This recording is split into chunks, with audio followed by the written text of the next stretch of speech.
I live outside of the United States.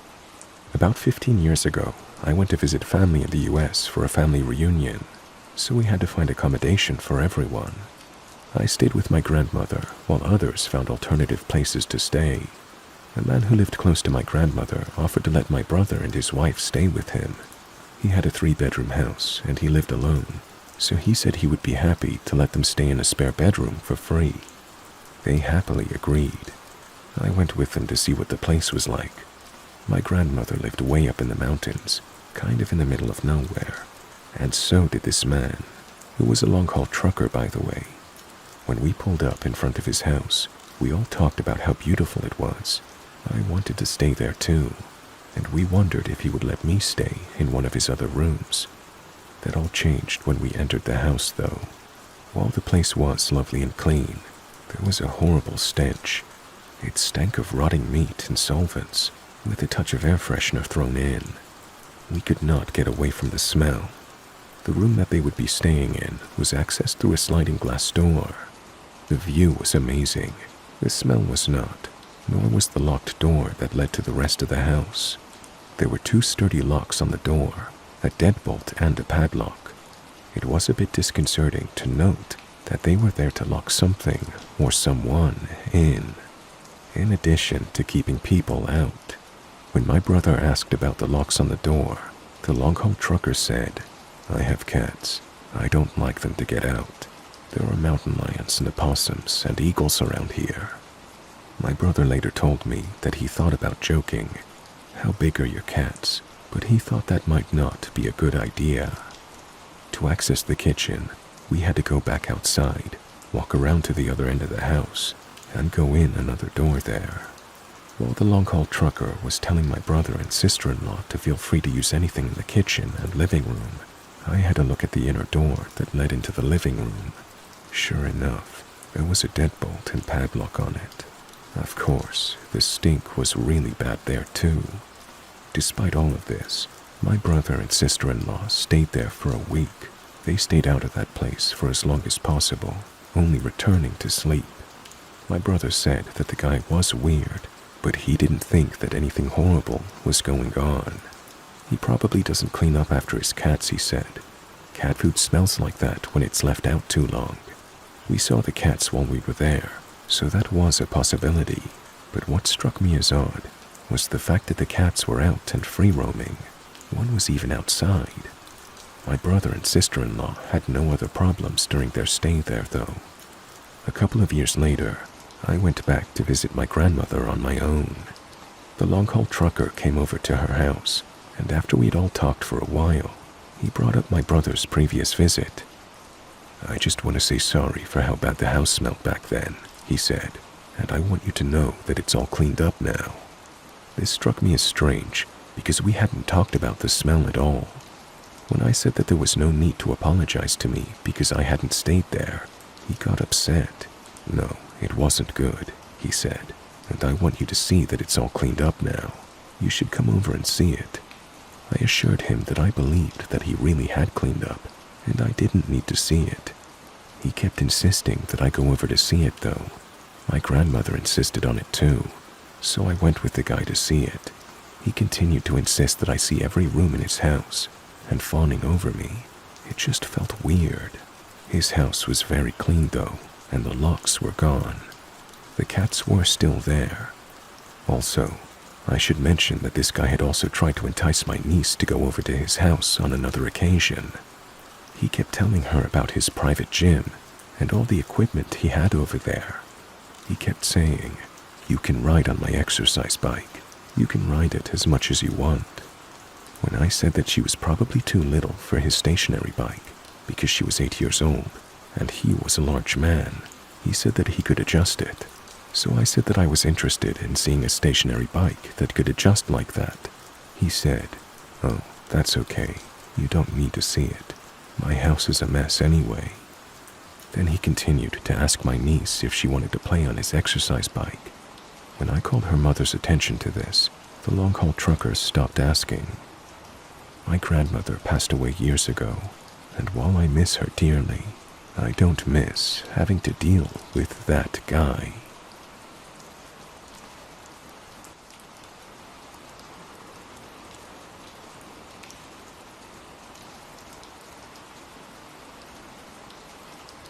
I have always been an avid mountain person.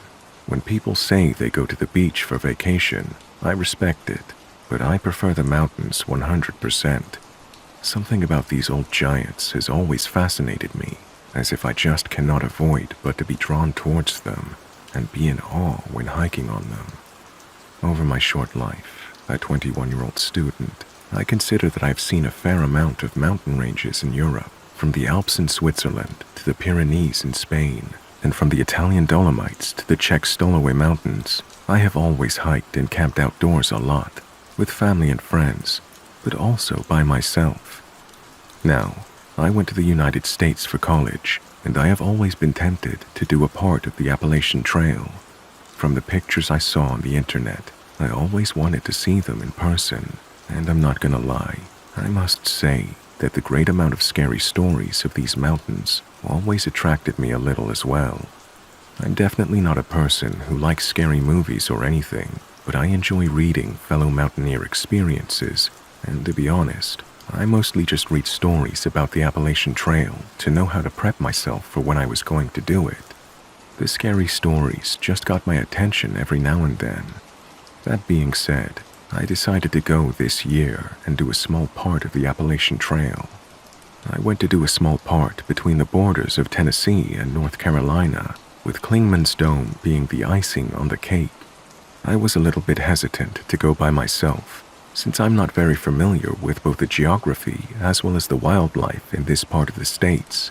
I wanted to go with a friend or my girlfriend who's from North Carolina herself, but both my friend and my girlfriend declined because they had to go to work. This was during spring break, so I decided I just had to go by myself, since I'm graduating this year and will return to Europe. I started at this place called Bryson City and walked along the Tuckasegee River until I reached the Nolan Creek trailhead. From there on, I just followed the trail until I would reach Clingman's Dome, and from Clingman's Dome, I would follow the Appalachian Trail for about a week. I had prepared well for this trip. I carried bear spray and pepper spray. I read some freaky stories about people in the Appalachian Trail, and I also brought this hunting knife and an axe for wood. I had some canned food and lots of water, plus a water filter, and for the rest, just my tent and sleeping bag. So, when I started walking from Bryson City, and I saw the beautiful aura this mountain range had, I couldn't be happier. I had been wanting to do this since I had arrived here in the US, and I was finally doing it.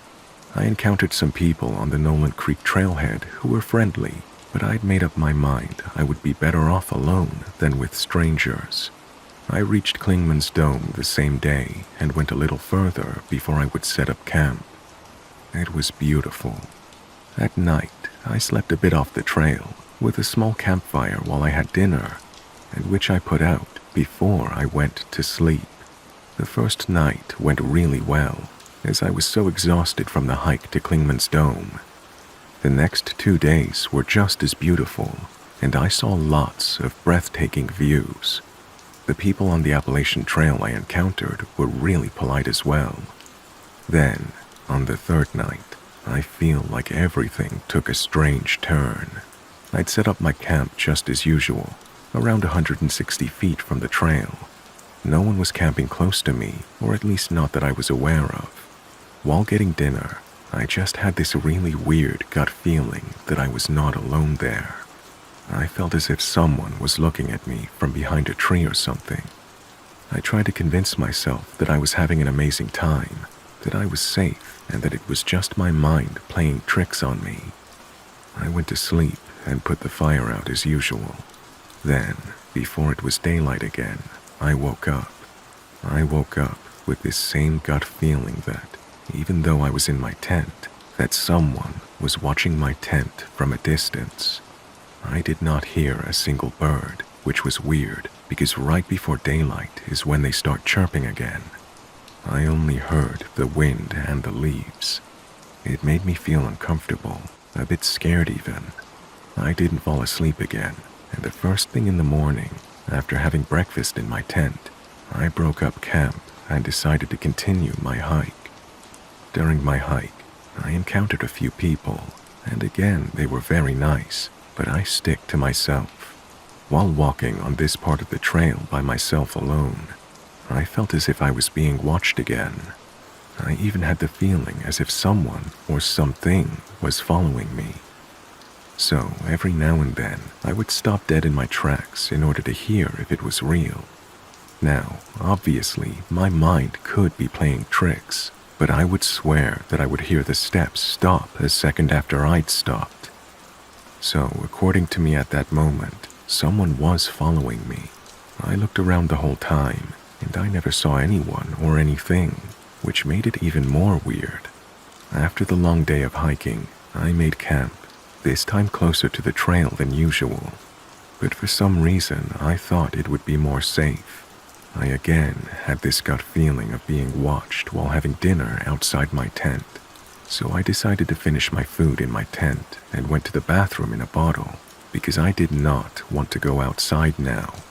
I tried to sleep by closing my eyes, but my mind focused on hearing the whole time.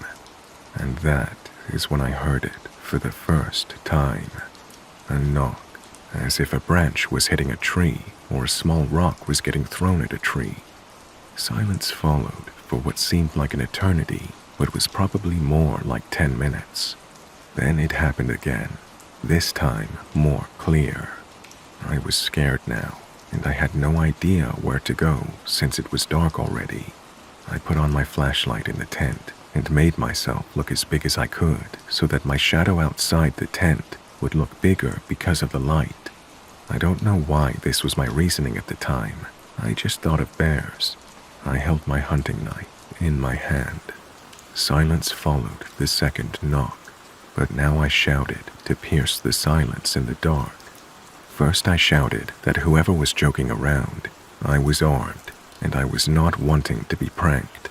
I thought this would scare them off. It did not. It was almost as if this person found it even more funny knowing I was pissed at them. I heard another knock, and immediately after a knock on what I assumed to be the opposite side of my tent. So now I was guessing it was two people instead of one, and that they liked to pull a prank on an innocent passerby. I tried to stay up as long as I could, but around 4 a.m., my eyes just gave up, and I drifted off. I woke up at around 8 a.m. again, with the light of the sun being my savior. I first tried to hear if whoever was pranking me was still knocking. I didn't hear anything. I shouted again, stating that I was now going to exit my tent with my knife in my hand, and that whoever had been joking around should make themselves known. I walked out of my tent, and I didn't see anyone. I looked for tracks around my camp, but I could not immediately make something out of it.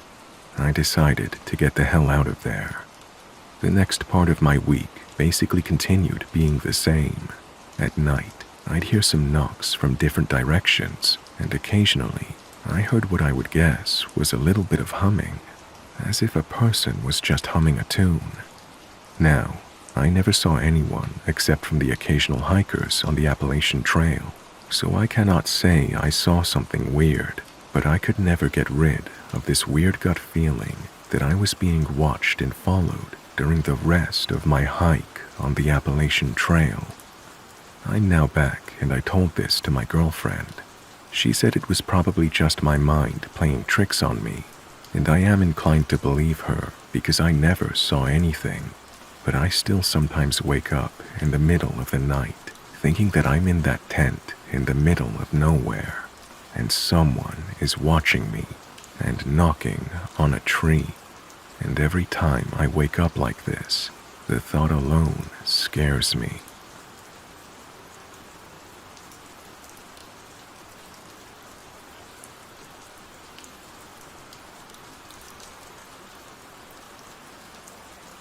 My girlfriend and I encountered something very strange this weekend.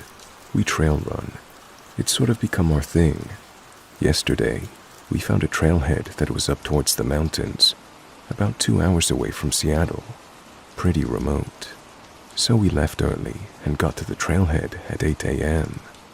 The trail was particularly difficult, steep enough that we found ourselves walking pretty often. In retrospect, We should have been surprised by what we saw next. Midway through our run, on a steep descent, we pass a lone hiker and think absolutely nothing about the encounter. Alone, maybe 65 to 70, and wearing all white. The clothes were modern, looked perfectly placed for today. Hiking pants, vest, hat. She had one hiking pole and a backpack, all white. Again, modern clothes didn't stand out as strange. We say hello, and she says nothing back. We were running, so there was nothing rude. We simply ran past her. We continue. It gets harder, but progress nearly 3 miles uphill. We get to a point where the trail becomes an overgrown forest road in a small clearing.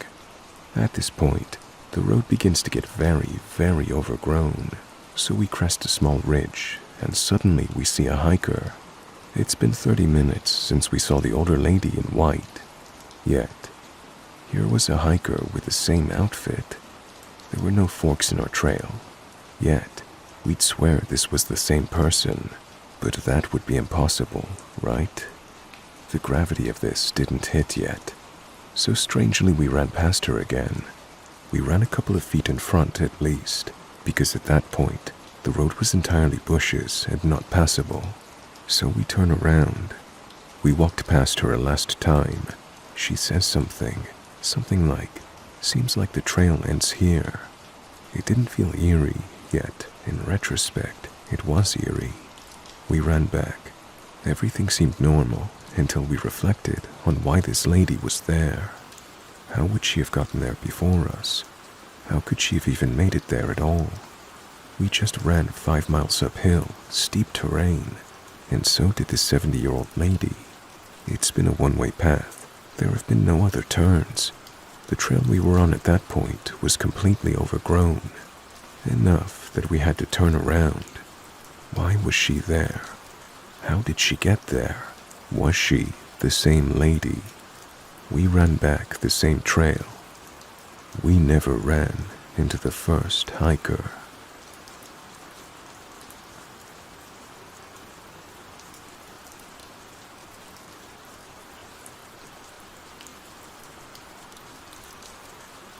This happened several months ago while I was moving cross-country to Las Vegas. I arrived the night before I was supposed to check in and get the keys to my new apartment.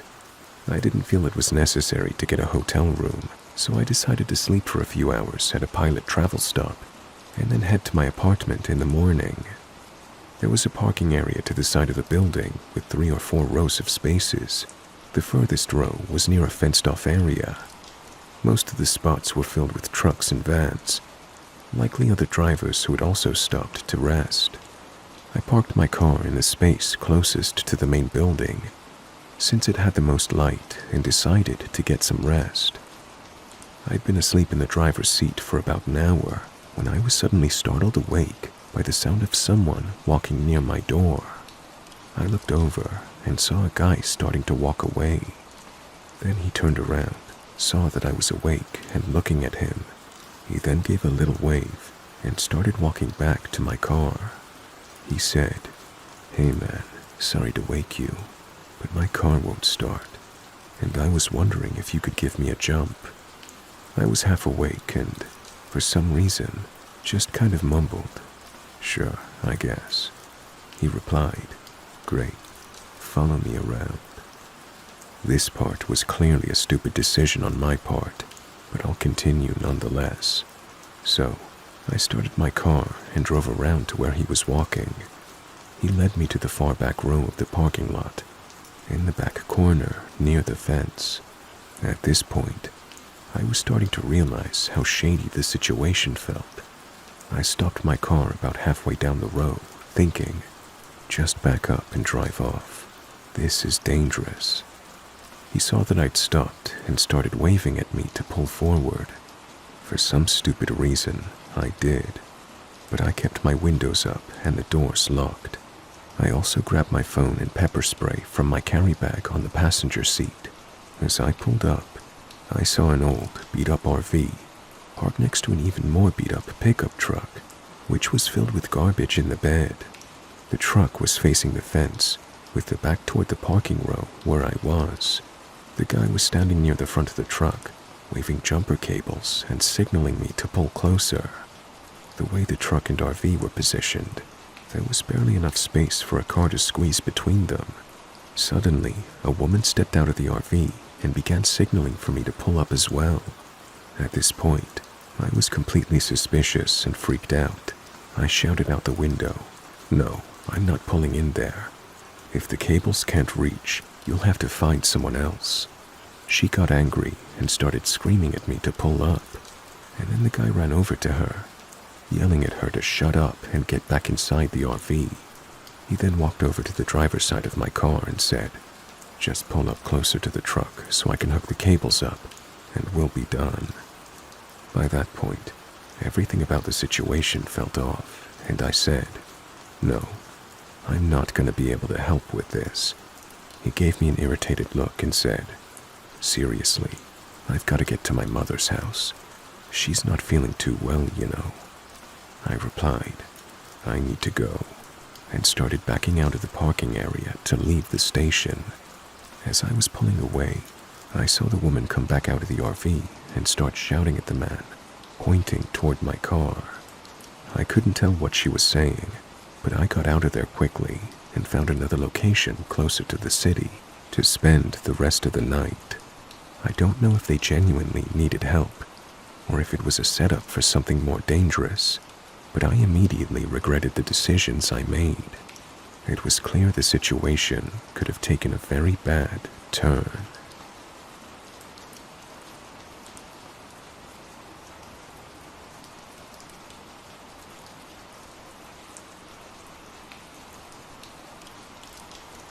It sounds crazy, and if I wasn't with someone who also witnessed it, I would think I was hallucinating it. Anyway, onto the true story that happened around 15 years ago. A friend and I decided to go to a diner for a late-night meal. We were both home, and one of us texted the other to see if they wanted to come eat. I ended up driving, and I picked up my friend, and we went to a diner in Fort Lee, New Jersey. We went to this particular diner because my friend was friends with someone who used to work there. Anyway, we were both disappointed in our food. It was poorly made by New Jersey diner standards. Neither of us finished our meal and decided to head home.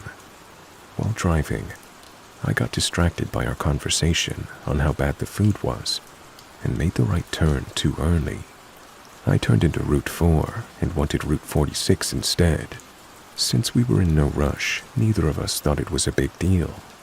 I saw an exit to Grand Avenue, which is where we wanted to go from Route 46, so I took it. It didn't take us where we were expecting. I thought maybe if we kept driving, we would eventually pass through a part of Grand Avenue we recognized. We quickly realized we were in an odd place. I say this because we were driving in the woods. This part of New Jersey is right outside of New York City, and is very developed. As we're driving, we see an abandoned car to the left of us. The car didn't look old or beat up. We were questioning why someone would leave their car there. Then suddenly we see a police car up ahead. I figured we would go to the officer and ask for directions, or at least find out where we were. As we approach the police car, we notice all the lights are on and the driver's side door was open. We saw no one around us and started seriously wondering what the fuck is going on. The road up ahead curves and the trees block our view of what's ahead. I see red light coming through the trees, and we figure we're close to civilization again. We finish the curve, and I realize that the red light is coming from the moon. This was no ordinary moon. It covered the entire sky. It was so close, you could see all the craters easily. They were filled with what appeared to be blood. Some of them appeared to be overflowing with blood and leading to rivers of blood. The best way I can describe this is to imagine a volcano spewing blood. I'm watching all this while driving in silence. I say to myself the food must have been drugged, or that I was having a mental breakdown. I tell myself I'm not going to mention what I'm seeing, drop my friend home, and then drive myself to the hospital. As I'm observing the bloody moon that appears so close that it will crash into Earth, I'm pondering what's wrong with me. After several minutes of silence, my friend says to me, "We're going to die." I ask him why he would say that, and he looks at me and says, "Don't you see the moon? It's covered in blood, and it's going to crash and kill us all." Believe it or not, when he said this, I felt a huge sense of relief, because at least I'm not hallucinating. We both can't see the same hallucination at the same time. I tell him the truth about why I stayed silent when I saw it. I described what I saw, and he points out various parts of the moon, and we both quickly come to the conclusion that we're looking at the same thing. Oddly enough, we are calm. I explain that I don't believe that we're looking at the moon, because if it was truly as close as it appeared, we would experience its gravitational effect. We both agreed that death is at hand. Some time passes, and the road has another steep curve. The trees block out the sky, and the red light from the moon continues to shine from them. After driving through the curve, the woods abruptly end. I stop the car, and we both look behind us. The bloody moon is gone. I tell my friend this doesn't make sense, and we need to go back into the woods. He refuses and demands to be dropped off at his home. I drop him off and duplicate the drive I made earlier to get back to the moon. I couldn't even find the woods again. The exit to Grand Avenue didn't lead to the same place as before. For the next several days, I drove around and go through Yahoo Maps and MapQuest to try to find the woods, but I could not find anything close enough to be a candidate. We both talk about it to this day, and we still try to find some meaning in it. My friend was more open to people about what he saw than me, and people tended to think he was crazy or really religious. I stayed relatively silent because I know no one would believe me.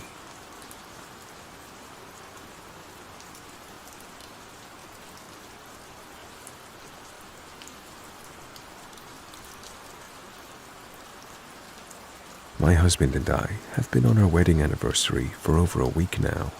We have a camper in Cherokee, North Carolina that we've been staying in. We have an interest in abandoned things like towns and cemeteries.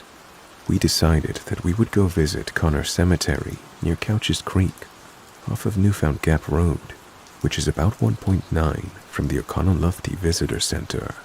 When we arrive to a pull-off close to where the trailhead is supposed to be, we get out and start walking towards the opening in the woods where there is a trail. The trail itself is visible, but you would have to be looking for it. We're walking in, heading towards where the cemetery is supposed to be. I'm in the front looking down, checking for snakes and holes, and my husband is behind me. We paused for a second, and he said, "Babe, look at the statue." I start looking around and say where, and he points to the direction. What I was expecting was like an angel statue that you normally see in cemeteries. That is not what it was.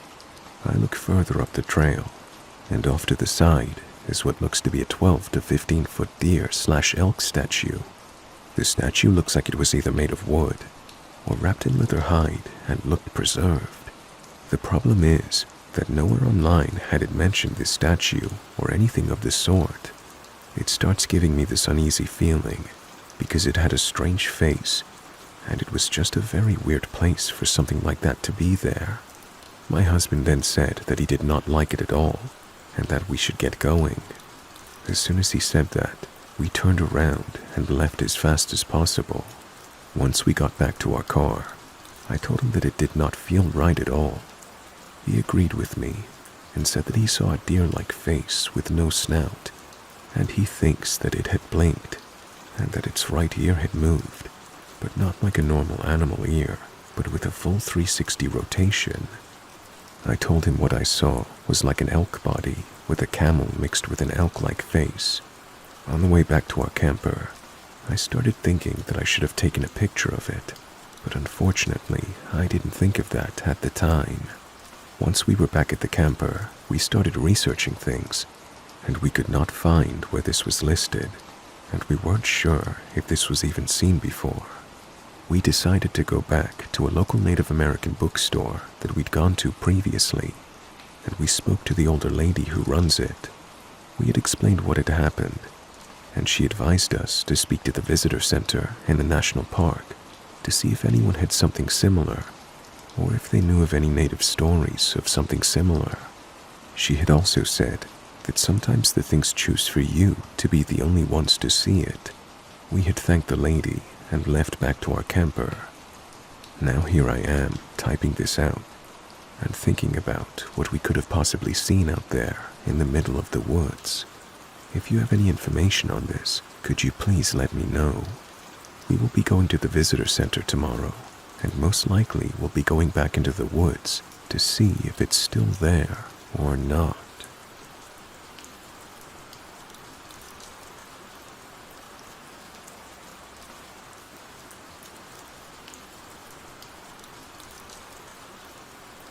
Last night, my boyfriend and I were headed home and got a flat tire. This was around midnight and we were on a highway, so we immediately got off at an exit in the middle of nowhere, and he got to changing the tire. It was dark. The only light we had were the headlights and our phones.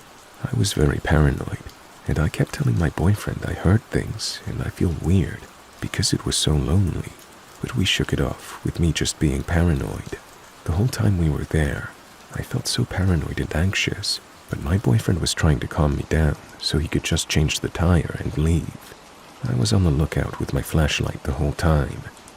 Finally, after 30 minutes of being out there, he was finished with the tire. He told me to put something up in the car, and as soon as I went back to him, he yelled at me to get the fuck in the car, and I immediately got in and was just in full panic mode. The whole car was moving from the trunk, and I just heard banging. I kept trying to look back and forth to see where my boyfriend was, and if I saw someone, but honestly it's such a blur, I can't even remember most of it anymore. Thankfully my boyfriend immediately gets in the car, and we rush out of there. He proceeds to tell me that he had heard a whistle from a thorn bush in front of us, as if someone was calling to him.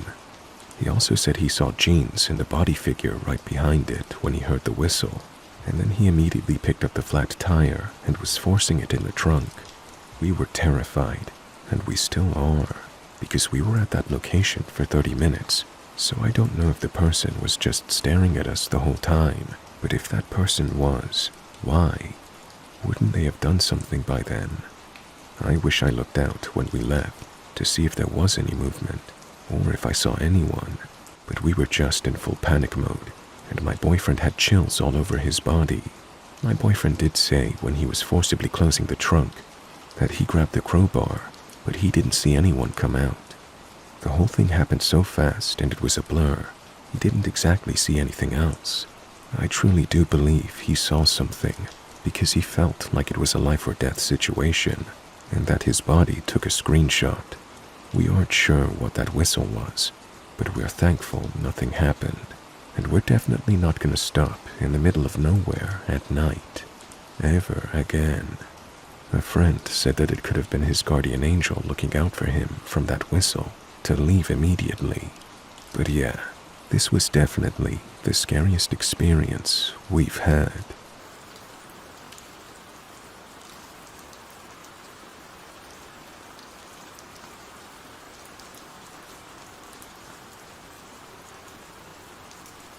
I'm not even sure why I'm writing this.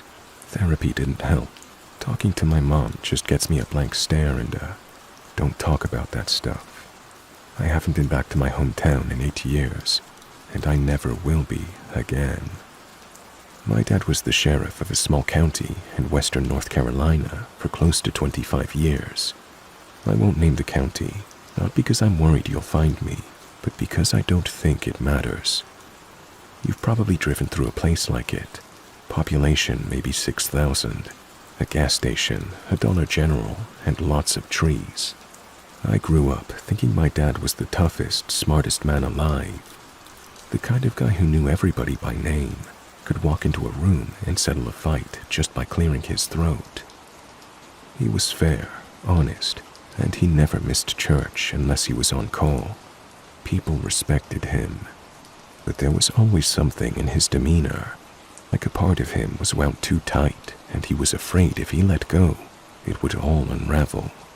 He drank, but never too much. He didn't talk about work at home, and he hated the woods. I mean hated them. Kind of strange for a mountain sheriff, right? We lived about 10 miles from the national forest boundary. My friends and I would ride bikes up and down those back roads, daring each other to go into the woods after dark. You know, typical rural kid stuff. But if I was out past sundown, even a minute, my dad would come looking for me like the house was on fire. I got grounded for a week one time because I went squirrel hunting with a buddy without telling him. And it wasn't the grounding that scared me. It was the look on his face, like he thought I was already gone. He died in 2017. Heart attack. It was sudden and a shock. My mom found him in the garage, slumped over the riding mower like he just leaned in for a nap. He was only 61. At the funeral, my mom asked me to help go through his office just to clean up, maybe donate his old uniforms to the local museum. It was a weird, quiet couple of days. A lot of framed awards, a shoebox full of old keys he'd never labeled, guns of course, a folded flag, and a filing cabinet in the closet, padlocked shut. The key was in his desk drawer, taped underneath. Inside the cabinet were maybe a dozen manila folders, all labeled the same way, 3-letter initials and a date. No notes, no case files, just names like JDW 1982 and RMC 1997. Underneath the folders, stuffed in the bottom drawer, was a hand-drawn map. It was on old paper, folded like a road atlas, starting to soften where it had been folded and unfolded many times. My dad had drawn our whole county by hand. Every ridgeline, every creek bed, every old fire road, and scattered throughout the forest were red X's, maybe 30 or 40 of them. No labels, no explanation of what the X's meant. Some were way off in the backcountry, miles from anything. A few were weirdly close to the town limits. In the corner of the map, in faded black ink, were 7 words. They don't go missing, they go back. At first, I thought maybe it was a tracker for missing persons. That would have made sense, right? Dad was a cop. People go missing sometimes. Maybe he was keeping his own records off the books. But when I brought it up to my mom, her face went slack, like she'd aged 10 years in 10 seconds. She just said, "You need to burn that right now." I asked her why, and she just kept shaking her head and saying, "That was his burden, not yours." So I took the map and the folders and drove out to our fire pit, just down the hill from the house. I didn't even hesitate. I threw it all in.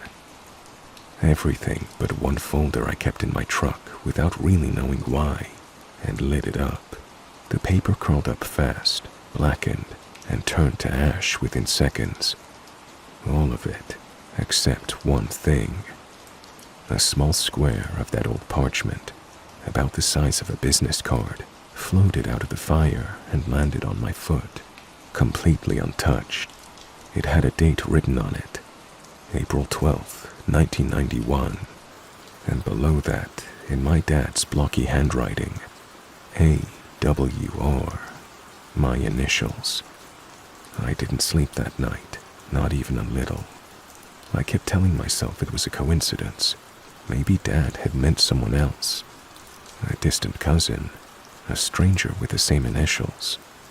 But that little square of paper didn't feel like a coincidence. It felt intentional, like a warning I didn't understand yet. The folder I kept, stuck in the back seat of my truck, was labeled LST 2004. That name didn't ring a bell, but I figured I owed it to myself to at least look through it. There wasn't much in it. A newspaper clipping about a 12-year-old girl named Leah Taylor, who vanished while camping with her family near the forest boundary. a Xerox of a missing person flyer, a handwritten note in my dad's handwriting. Father swears he saw her standing in the woods a week later, smiling, wouldn't come when called, and one photo. It was a Polaroid, faded, maybe taken at dusk. It showed the tree line just off one of the Forest Service roads, and between two trees, barely visible if you weren't looking for it, was a small, pale face, just peeking out. I can't say for sure if it was Leah. Hell, I can't say it was even human, but something about that face made me want to put the folder back in the fire and never speak of it again. Instead, I started digging. Over the next few weeks, I spent every night researching old missing person reports from the county. Some were obvious accidents, car wrecks, drownings, even a couple that were solved years later. But a few stuck out. They weren't just missing, they vanished under weird circumstances. A hunter who went out with friends and was last seen walking into the woods to pee never came back, no trace found. A teenager who supposedly ran away from home but left his wallet, keys, and shoes behind. His mom swears she saw him outside the kitchen window 6 months later, just standing by the tree line. A man who was found naked and disoriented in the woods after being missing for 3 days. He kept repeating the phrase, "I heard them whispering." All these cases happened near red X's on my dad's map. I didn't have the original anymore, but I remembered enough of the layout to cross-check it against Google Earth. The clusters lined up, near old logging roads, near caves, near places with no cell service and no reason to be out there, unless you were looking to disappear. And here's the kicker, none of these cases made it past the local news.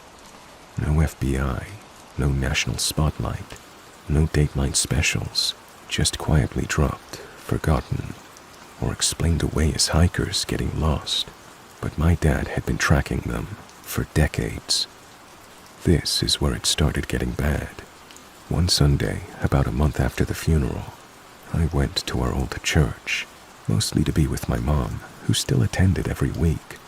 Same old wooden pews, same hymns, same awkward hugs from people who didn't know what to say. But after the service, I noticed someone I'd never seen before. A man, maybe late 50s, wearing a too-tight dress shirt and slacks that didn't match, balding with these pale, watery eyes.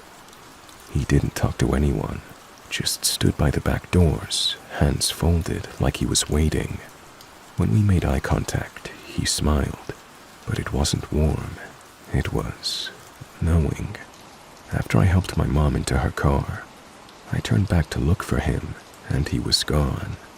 Later that night, I found a note tucked under my windshield wiper. A torn piece of paper that said, "You're looking in the wrong direction. It's not where they go, it's when." By early summer, I couldn't sleep. I couldn't think about anything else. I was obsessed. I started going out to the forest roads near the X's I remembered, just to see if anything felt off. Most nights, nothing happened. But on June 12th, I drove out to an overgrown pull-off near an old fire-break road. One I remembered being near the center of the map, marked with 3 X's all within a half-mile. I parked, killed the engine, and waited. It was quiet. No birds, no crickets. Even the wind felt like it had stopped. I sat for about 45 minutes before I saw it. Movement, maybe 30 yards into the tree line. Not fast, just slow and deliberate. I turned on my flashlight and walked a few paces in. There was a figure, back turned, maybe 100 feet away. Too small to be an adult, wearing what looked like a white dress or nightgown. I called out, "Hello, are you okay?" The figure didn't move. I called again, nothing. Then I took one step forward, and it turned to face me. It wasn't a child. I don't know how to explain what I saw. It looked like a child at first, same height, same frame, but its face was too long. Its eyes were too far apart, and the way it stood, like it didn't understand how to use its body. It smiled, and then it ran, not away, but sideways, impossibly fast, deeper into the woods without making a single sound. I ran back to my truck, locked the doors, and peeled out of there so fast I nearly tore off my bumper. After that night, I stopped sleeping altogether. Even during the day, I couldn't shake the feeling that I was being watched, not by a person, more like the place itself was watching me. The woods weren't just quiet anymore. They were waiting. I tried telling myself it was a trick of the light, that my mind had finally snapped from stress. But deep down, I knew better.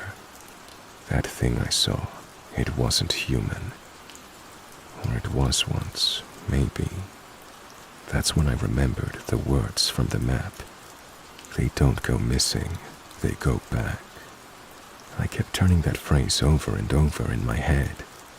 Go back to what? Back in time, back to something older, back to where they came from. And then I remembered the note left on my windshield at the church. It's not where they go, it's when. I started wondering, what if the people who disappeared weren't dead? What if they weren't taken by some cryptid or cult or serial killer? What if they went somewhere else? What if the forest wasn't a place? It was a door. A door that only opens under the right conditions. A door that wants you to come through, and once you do, you're not lost. You're back. I couldn't take it anymore. I drove back to my mom's place and told her I needed to know everything. I told her I knew about the map, the disappearances, the red X's. I even told her about the pale figure in the woods. She didn't say a word for a long time, just sat at the kitchen table, hands folded like she was in church. Then she got up, went into the hall closet, and came back with a small wooden lockbox I'd never seen before. She slid it across the table. This was the one folder he kept out of the cabinet. She said, I don't know why, but he said if anything ever happened to him, you needed to see it, and then you needed to burn it. I opened the box. Inside was a single manila envelope labeled AWR, April 12th, 1991. My initials. My birthday. Inside were 3 things. A photo of me as a baby, bundled in a blanket, sitting outside what looked like a ranger station. A printed email chain between my dad and someone at the police station, dated 2004. It mentioned a boy found wandering near Chimney Top Trail. Roughly age 3, no ID, no match in missing persons databases. The state offered to quietly close the case and allow local custody due to family interest. A handwritten note from my dad. He came back. Not the same, not at first, but he grew into himself. Maybe it needed a piece of him. Maybe it gave something back. I don't know, but I couldn't leave him out there. He's my son. I sat there for what felt like hours, shaking, cold, because if I was found in the woods at 3 years old, where the hell was I before that? I don't know how much of this story you'll believe. If I read it a year ago, I'd think the person writing it was either unhinged or trying to sell a screenplay. But I'm telling you this because I can feel it happening again. Whatever it is, I dream about the woods every night now. Not just about being there, belonging there, like it's calling me home. I see the trees swaying in rhythm, even when there's no wind. I hear faint voices when I leave the windows open.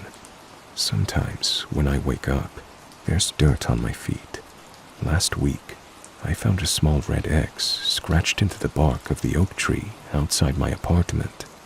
I live in a suburb now, nowhere near North Carolina. It doesn't matter. It found me anyway. I know I can't run. My dad tried. That map was his attempt to understand it, maybe to stop it, but he couldn't, because they don't go missing. They go back. And I think I'm about to go back too. If you're reading this, don't come looking.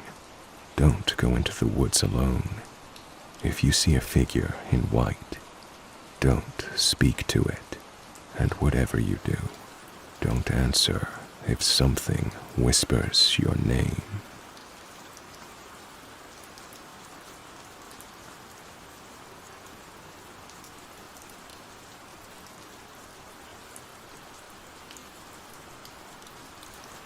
I hope you enjoyed that. Let me know in the comments what kind of scary stories most unnerve you. Don't forget to hit the like button and subscribe for more scary stories. Thanks for listening.